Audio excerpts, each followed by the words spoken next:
बार हमने देख लिया। जब तक हम पैसा कमाते हैं, शरीर में शक्ति रहती है, तो हमारे परिवार वाले भी हमारे साथ हैं। और जिस दिन से हमने पैसा कमाना बंद कर दिया और हमारे तन की शक्ति खत्म, तो फिर हमको कोई मानने वाला नहीं है।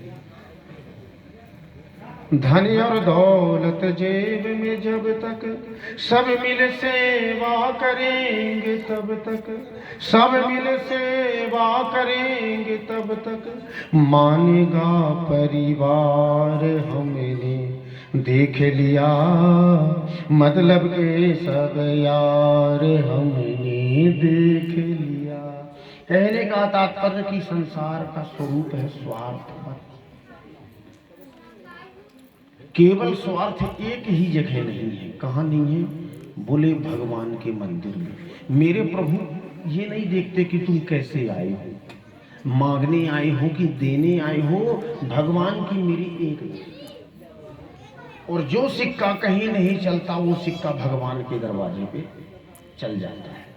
तो भगवान का ही एक ऐसा दरबार है कि जिसपे किसी प्रकार से कोई भेदभाव नहीं है। बड़े भी आओ तो भी कृपा, छोटे आओ तो भी कृपा, अमीर आओ तो भी कृपा, गरीब आओ तो भी कृपा, पुण्यात्मा हो तो भी कृपा, और पापात्मा हो तो भी कृपा। क्योंकि भगवान का कृपया शीत सुबंधने, भगवान का स्वरूप ही है कृपा। तो इस संसार का एक स्वरूप है स्वार्थ और दूसरा स्वरूप है संसार का मरण धर्म। जो भी आया है उसका जाना सुनिश्चित है। सूत जी कहते हैं महात्माओं, इसी मरण धर्मा शरीर में मृत्यु के भय को दूर करने के लिए श्री सुखदेव जी ने श्रीमद् भागवत संहिता को प्रकट कर दिया। श्रीमद् भागवत को प्रकट किया। काल प्याल मुखग्रास त्रास निर्णास हेतवे श्रीमद्भागवतं शास्त्रम् कलवकीरेण भासितं, कलवकीरेण भासितं, कीरेण स्वकीयेनैव भासितं। तोता मीठा बोलता है, पर तोता वही बोलता है जो तोते को सिखाया जाता है। जैसी उसकी संगत होगी तदन रूप ही उसकी संगत होगी। तोता वही बखान करेगा जो आप तोते को सिखाओगे। मनमुखी होकर के कुछ नहीं बोलेगा। और अच्छी संगत में यदि वो तोता जाएगा तो अच्छी संगत से वाणी बोलेगा, और वही तोता यदि किसी बुरी संगत में चले जाएगा तो बुरे बोलेगा। सूत जी महाराज कहते हैं महात्माओं, एक दो तोते थे, दोनों भैया भैया जुड़मा, और दोनों तोता उड़ने का प्रयास कर रहे थे। उड़ते उड़ते उड़ते और दोनों तोता बिछड़ गए। दोनों भैया उड़ने का प्रयास कर रहे थे नन्हे नन्हे पंखों से, कि दोनों बिछड़ गए। एक बिछड़ करके महात्मा के पास चला गया और एक बिछड़ करके डाकू के पास चला गया। डाकू के यहाँ जो तोता सुआ गया था वो केवल डाकू के यहाँ यही सुनता था, पकड़ो पकड़ो पकड़ो, मारो मारो मारो, भागने न पावे भागने न पावे, पकड़ो।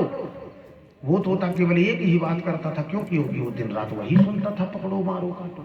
और एक जो महात्मा के यहाँ गया था, आइए आइए स्वागत है, सीताराम सीताराम, आइए स्वागत है। एक बार एक राजा घोड़े पे बैठ के निकल रहा था। राजा घोड़े से निकल रहा था कि जब उसी डाकू के घर के सामने से निकला तो वही तोता कहता है कि पकड़ो पकड़ो पकड़ो, भागने न पावे, पकड़ो पकड़ो भागने न पावे, मारो मारो काटो।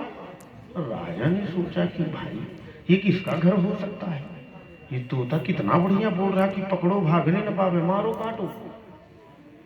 राजा ने सोचा छू आगे बढ़ो। जैसे ही आगे पहुंचा तो उसी संत की कुटिया से निकला, तुरंत तोता बैठा था। आइए आइए स्वागत है सीताराम। देखो ये क्या प्रभाव था? बोले हमारी संग का प्रभाव था। हमारे जीवन में जैसी संगत होगी तदनुरूप ही हमारे जीवन की संगत भी हो जाएगी। तो तोता वही बोलता है जो उसको सिखाया जाता है। कीरेण स्वकीयेनैव भासितम्। तो सुखदेव जी रूपी जो तोता है, सुखदेव जी रूपी जो तोता है वो व्यास मुख से विरहित है। व्यास देव जी ने जो उनको सिखाया है सुखदेव जी ने इस भागवत को प्रकट किया है। काल व्याल मुखग्रास त्रास निर्णास हेतवे श्रीमद्भागवतम शास्त्रम अकलव कीरेण भासितम कीरेण स्वकीयेन भासितम। सुखदेव जी ने इसका बखान किया है। राजा परीक्षित के सामने श्री सूत जी कहते हैं महात्माओं मृत्यु का भय ही उपस्थित हुआ था। परीक्षित का 7 दिन में मरना सुनिश्चित हो गया था कि परीक्षित 7वें दिन सर्पदंश से मृत्यु हो जाएगी। कैसे मुक्ति हो, कल्याण कैसे हो, तब जाकर के और उस समय श्री सुखदेव महामुनि ने ये कथा परीक्षित को सुनाई थी।